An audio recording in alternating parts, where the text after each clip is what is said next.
President Biden says that he isn't going anywhere, even as polls show that 72% of voters want someone else at the top of the ticket. That's easy to understand. Democratic donors are furious about this decision, and they're now threatening to revolt. I've got Farron Cousins with me today, by far one of the best progressive commentators in the business. Do you think this means anything? I mean, isn't this a ship that they just have no ability to switch directions? I mean, it's the Democratic behemoth ship that cannot change directions. What's your take? Yeah, I don't think it matters how much outside pressure there is. Even the high-profile voices, whether it's with Hollywood, whether it's with the strategist class, or with the donors, the decision is 100% up to Biden. And with him being adamant, saying, "I'm not going anywhere," that's the way it's going to be, right? I mean, he got the votes in the primary. He's won the states. We've got the rule for the convention that says if you vote for somebody that didn't win your state, your vote doesn't count. Yeah. So it is what it is. Like, it's stuck. Yeah, it's a box. Even though 70% of progressives say that there needs to be a new guy in charge. I mean, the numbers are absolutely startling. Yeah. And, you've got this small group of progressives that are never going to change his mind. I mean, you could have this babbling, incoherent idiot.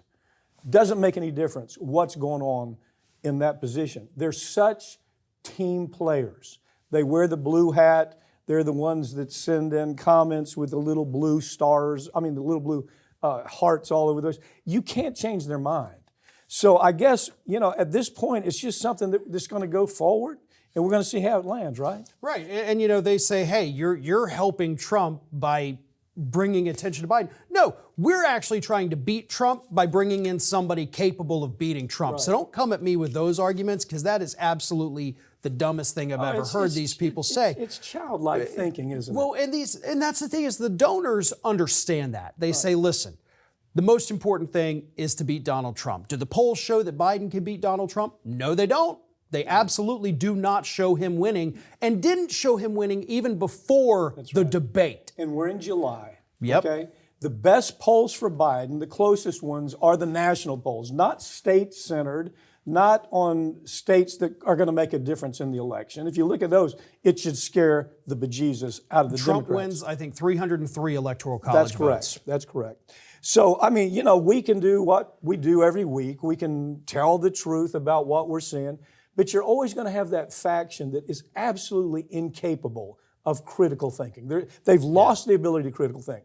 They have, even though the politicians are saying, well, we got to jump in line, Jeffries, we got to jump in line, Schumer's, we got to jump in line, AOC, oh yeah, he's our guy.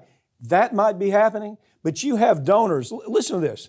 Abigail Disney, she is huge donor for the Democrats. She says, either you do something about this or I'm not going to give you your money. Now, will that change? It might, but it's not a good message. Gideon Stein said, we're going to hold back $3.5 million until something happens. This is a big list. The list goes on and on. Yeah, and tens of millions of dollars in this final stretch of the election that is either not going to be flowing, or some of them have said, listen, if you're not going to listen to us on the presidential ticket, then you're digging your own grave. So what we'll do, we're going to go support the down ballot Democrats, give them money directly. Because here's the thing, these swing state polls, every swing state, Trump is winning.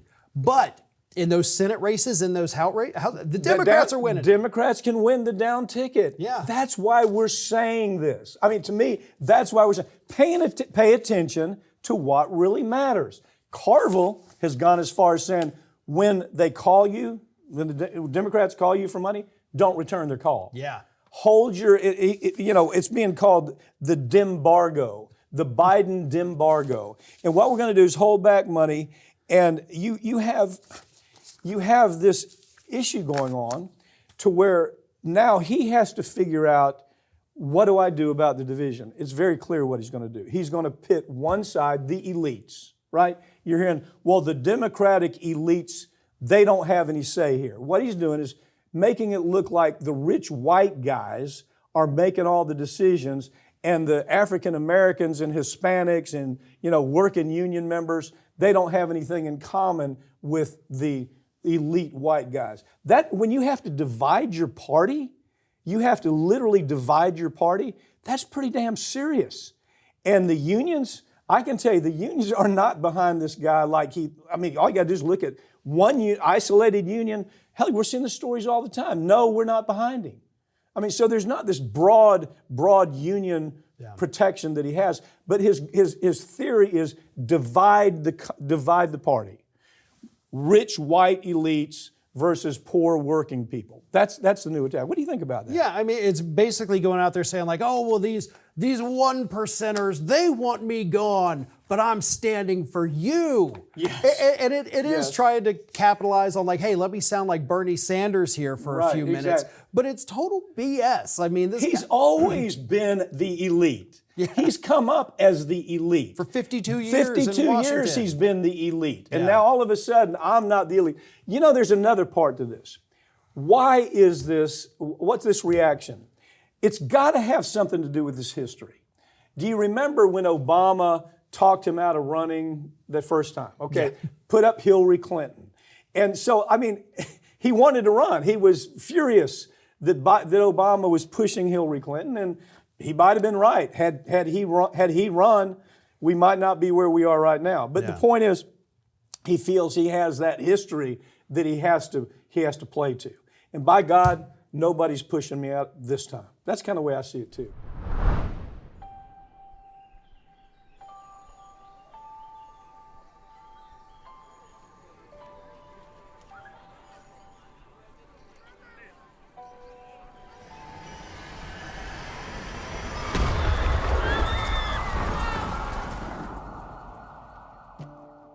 That it had helped dirty money flow through its branches around the world, including at least 800... Plaintiffs allege that the defendants provided money and medical goods to terrorist groups Hezbollah and Jaish al-Mahdi. This is a well-organized business for these individuals that carry out these attacks. Terrorism is a business, and they run it like a business. They knew about what was going on for a decade. They absolutely, no question about it, knew that HSBC was washing money. They had every reason to understand it was for terrorism and it was for drug cartels. Took no action whatsoever. These banks are involved. Their accounts are connected, and they're using them to mask the transactions. The more complicated they can make the transactions, the more distance they can put between the bad guys and a seemingly legitimate purpose of these funds. They pay $1.9 billion, which is a drop in the bucket compared to what they've made, and nobody goes to prison. These CEOs, these bankers that made this decision, they're safe at home. They know what they've done. It's resulted in the death of Americans, contractors and soldiers, not just hundreds, but thousands. And we look the other way because they don't look like criminals. The die is cast. The people that are responsible are on Wall Street. And they don't look like criminals. It's almost a suspension of disbelief. Sometimes I'll have people call me and say, is this real? Do they really get away with this? Yeah, they do.